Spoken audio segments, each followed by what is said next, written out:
Good evening, Bob's BBQ here. No cooking or testing this evening. It's raining here in East Texas. But I wanted to do an update for some of you that might follow me on my YouTube, which is Bob's BBQ. I did post a video a few days ago. It was a little bit scatterbrained. I kind of got some images mixed up, and I didn't really want to post it in any of the Facebook groups. But today's video is a little bit of a summary of what I have been testing and trying to see if I can narrow down my temperature differences between the set point and the actual pit temperature.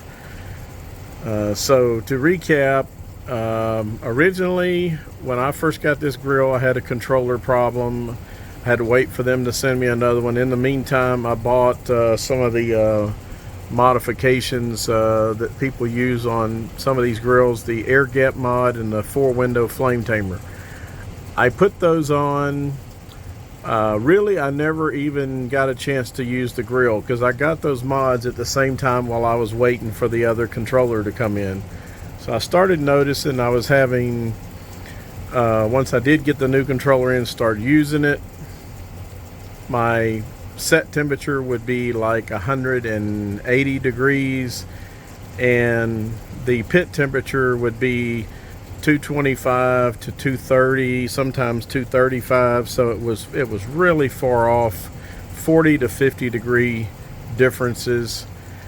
So that led me down the quest of trying to find out. So I removed the air gap mod. It got better. It was around 20 to 30, I believe, somewhere in there, maybe 35, but it was a lot better. And so I continued to keep doing some testing, and I took out the flame tamer. It didn't make any difference as far as that goes, and actually removing it give a little bit of a hot spot, but the right and left values are still within 5 degrees, no more than 10, but usually 3 to 5 degrees apart. So the left and right temperatures are still good even without it. The issue with that is just strictly a procedural issue. This thing has the removable ash pot, and that thing sits on top of it. You cannot put that thing back in there with the flame tamer on it. It's too big. So you have to basically gut the entire grill to put the flame tamer back on. It's just a hassle. So I didn't want to mess with it. I may look at some different kind of a flame device, but that had no effect on the temperature as far as the RTD probe is concerned. So what I did do, I think it was yesterday, I unscrewed the RTD probe and I just kind of tilted it, because mine was really close, like almost touching the side wall when it was screwed down tight. So I just unbolted it and kind of leaned it in toward the center of the grill chamber, and that did help. However, the temperatures were fluctuating and it was not real stable. Trying to flame out and other things. So, but it did make a difference. So I knew there was something going on with that placement.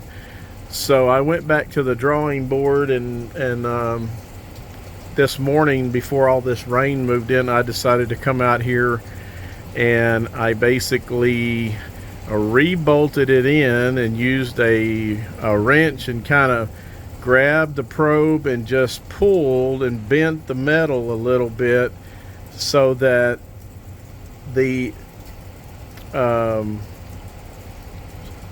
probe is not close to the wall. It's actually a little bit leaning away from the wall.